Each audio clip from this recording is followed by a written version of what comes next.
Well, we've got your chance to win your way in coming up at the end of this segment here.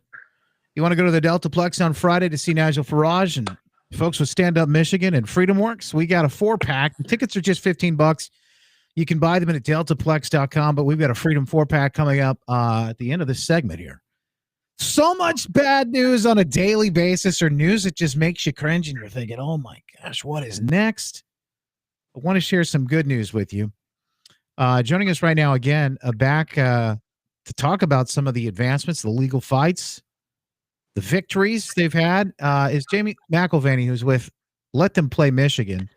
Parents standing up for students and, of course, athletes. This is kind of how it all started. Jamie's a parent, a mom who just, said, I'm tired of what I'm seeing. I really want my kids to be able, they've suffered too much. I want them to be able to live a normal life. And Jayme, you've been on several times talking about how Let Them Play Michigan came to be and what you guys are currently doing.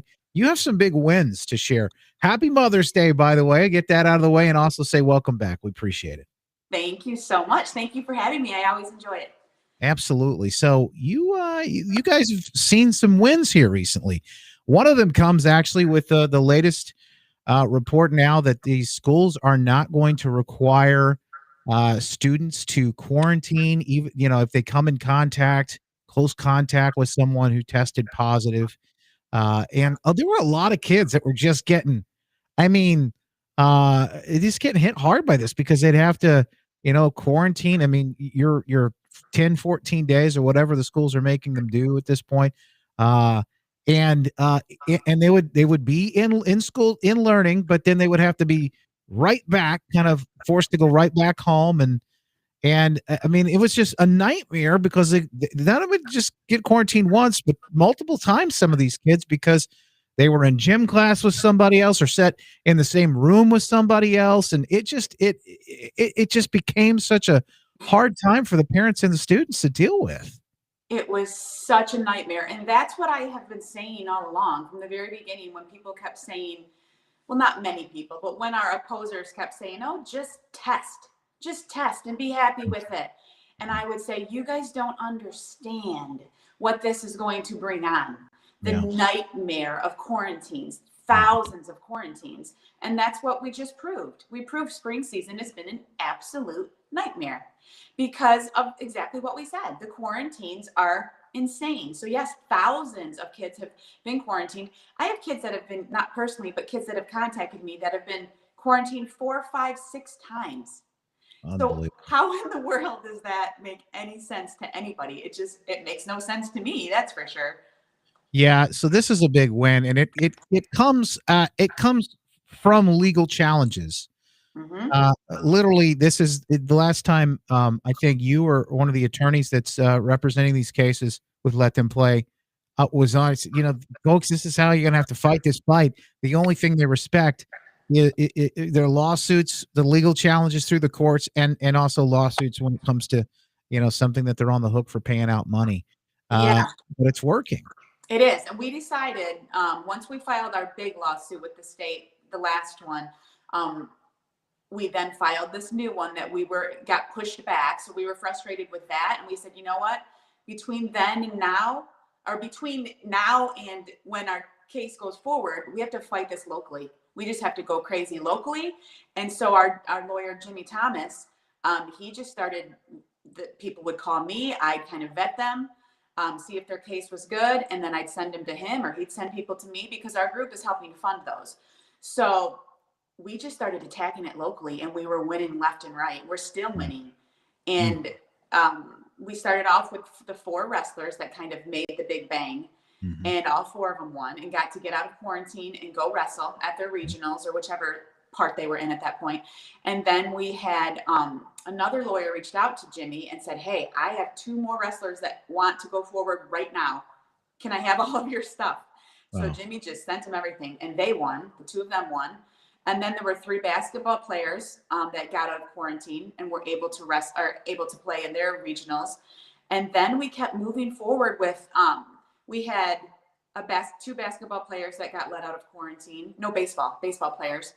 And then we had 2 girls that we won with that didn't have to test. They refused to play because they Testing just wasn't something that they agreed to do.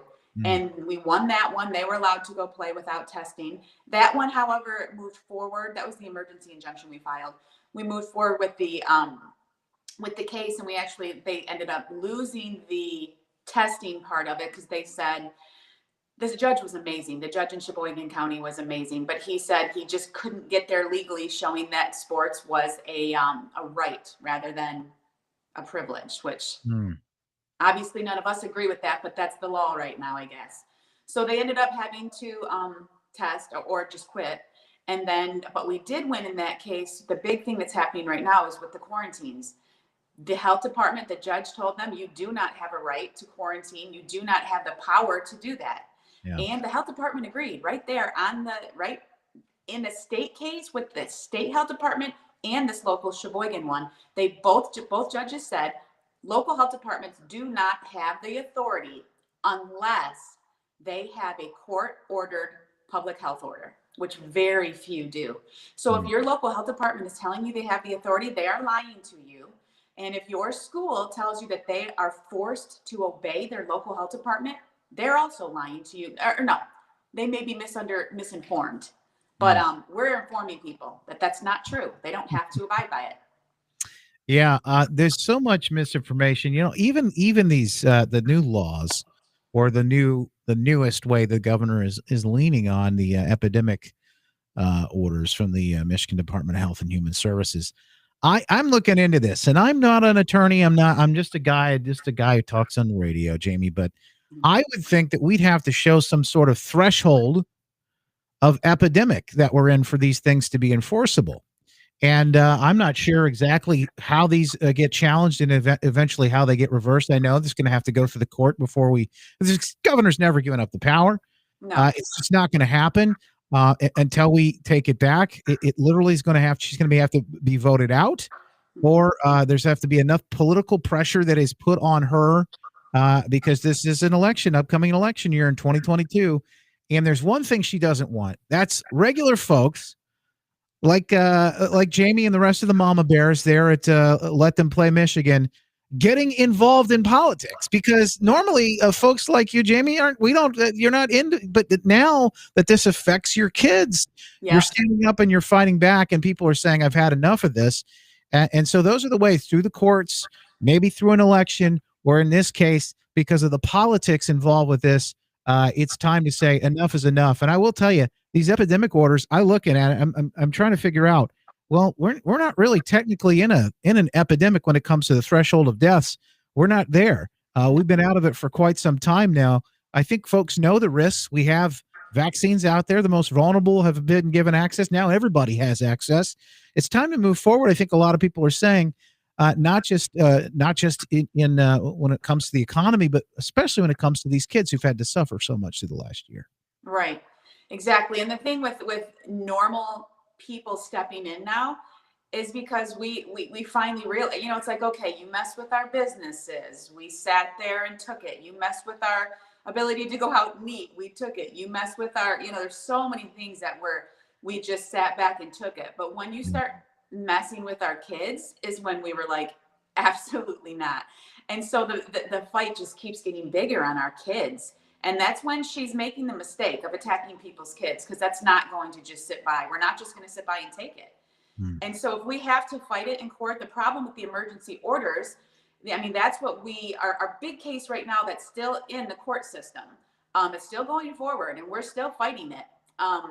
The judge changed, so the timeline got changed a little bit, but that's still in there where we're saying you do not have the power anymore. The health department does not have the power to continue making these laws.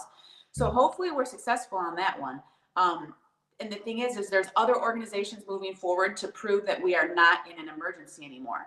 So there are a lot of behind the scenes things going on that to prove we are not, yes, we are in a situation, but are you able to call it an actual emergency for a year and a half?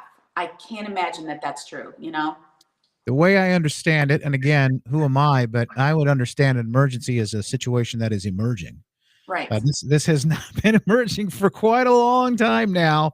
We know what we're dealing with. Right. And it's time for her to involve the legislature so that the people can be represented in their opinion on how we move forward together and Yep. not under some sort of unilateral rule. I noticed Brenda was making a comment about a school board meeting tonight in Rockford here on this side of the state. How important are parents making their voices heard at school board meetings and things of that nature? That's what I recently posted in the group. I'm like, you guys have to listen to me. This is where, like you said, I personally, a year ago, 2 years ago, couldn't even have probably told, well, no, let's say before Trump, I couldn't have told you probably who the vice president was. I'm not exaggerating. I probably couldn't have told you. I probably couldn't have told, well, I know I couldn't have told you what a governor versus a mayor does, or who's higher or who's lower. Nothing. We are all engaged now. This whole group of, we're at about 50,000 now. These parents are engaged, and they know that the most important thing that they have to do is get on their school board, because our schools are going to absolute crap, Yeah. for lack of a better word. They are just, we have to get active on our school boards, and you have to go to the school board meetings. People just don't. And now they're realizing that they have to, and their voices are going to be heard one way or another. Somebody's going to start listening to these parents. And it starts at the local level at the school boards. You have to go. You guys round up people. And I'm going to keep pushing that in the group of how important it is, because it's working. These schools are listening. There's so many schools right now that have completely dropped the quarantining mandate, 100% dropped it. They have dropped or some of them have dropped their 6-foot rule down to a 3-foot as far as who has to be a close contact if you're within 3 foot. They've dropped it down to, some have dropped it down to 5 days or 7 days, and some have completely dropped it. So it's working. We have to stay loud. Lots of school board meetings. I'm getting messages. There's one in Grant. There's one in Rockford. I know there's one at Forest Hills tonight. Make sure that your voice is heard. But I'll say the other thing about this is, Jayme, don't just go to these school board meetings. Some of these parents, some of you feeling the urge, the call, and you'll know, but some of us need to run and get on these school boards. Absolutely. That's so important. Or we're going to keep going down this road. There's no turning back. When we get to a certain point, there's no turning back. So if we don't jump in now, you won't have any right to say anything about what's going on in your kid's school if you haven't done anything about it. I know folks may want to help out. Obviously, they know how they can get involved. They can get engaged. There's things that you can do, but you've also set up a GoFundMe to help fight some of these legal battles as well for the attorneys that are helping and winning these cases. Yep. Yeah, the first round we raised 58,000 in a day. The second round we're at 72,000 now on top of the 58. So we've raised about 130,000. And we are using that for our big lawsuit that's active right now. But we've been paying for all these lawsuits. We've been, $1,000, $2,000, $3,000 we've been giving each of these families to pursue these lawsuits, because anyone who's willing to put their name out there and fight this, we're ready to help them. And if they don't have the money, we don't want that to be the reason that they don't file. So if they contribute to the GoFundMe, it's in the group, in the announcement section. Scroll through the announcement section is where all the important stuff. I keep all the important stuff in the announcement section. That's where they can donate, and we will just keep funding these cases as long as we have the money. I know you're on Facebook. You just mentioned that Facebook group. Yeah. But let me ask you: are you guys prepared? Like, if you get kicked off of Facebook, what are you doing next? Because we've seen that happen again and again. Yep, I've been kicked off many times already. So we have the other little group that I'm just kind of using as a holding spot. It's called Kids Need Sports. It's just a generic name, generic picture. It's already got, I don't know, I think like 15,000 people in it, just sitting there waiting for me to get banned, because I'm not too politically correct when it comes to what I say. And I definitely am going to be banned again here shortly, I'm sure, because I'm starting to talk about vaccines, and that's not something you're allowed to talk about. So yeah, it is an interesting, we've seen this happen now, that they say, if you don't want to be quarantined, or if you don't want to have to deal with some of these issues, just get the jab. And a kid as young as 12 and eventually even younger. And it's, these are questions that parents are going to have to weigh heavily as we look forward into the future and decide whether or not this is a good idea for their kid. But they ought to be able to make that decision. They ought to be able to weigh, and they ought to be able to have all of the information available to do that. And we just appreciate you taking the time to join us and sharing this conversation. Thank you for everything you're doing, Jayme McElvaney. Let Them Play Michigan. And of course, we'll put the link up for the GoFundMe as well in the chat here. Thank you. Awesome. Thank you. You got it. Make it a great day. Some good You news too. I thought you might want to hear about today. Bye-bye. There it is. By the way, you want to get the latest, the good news? JustinBarclay.com/good news. We'll give you the latest there in my good news letter. More good news. Freedom 4-packs right now. 13th in at 616-774-2424. You'll get to see Nigel Farage, Stand Up Michigan, and Freedom Works coming together for a big event this Friday night at the Deltaplex. Tickets are just $15 at deltaplex.com. $20 day of the event. But you can win your way in right now with a Freedom 4-pack. 13th in, we'll grab our winner right after this. Back next.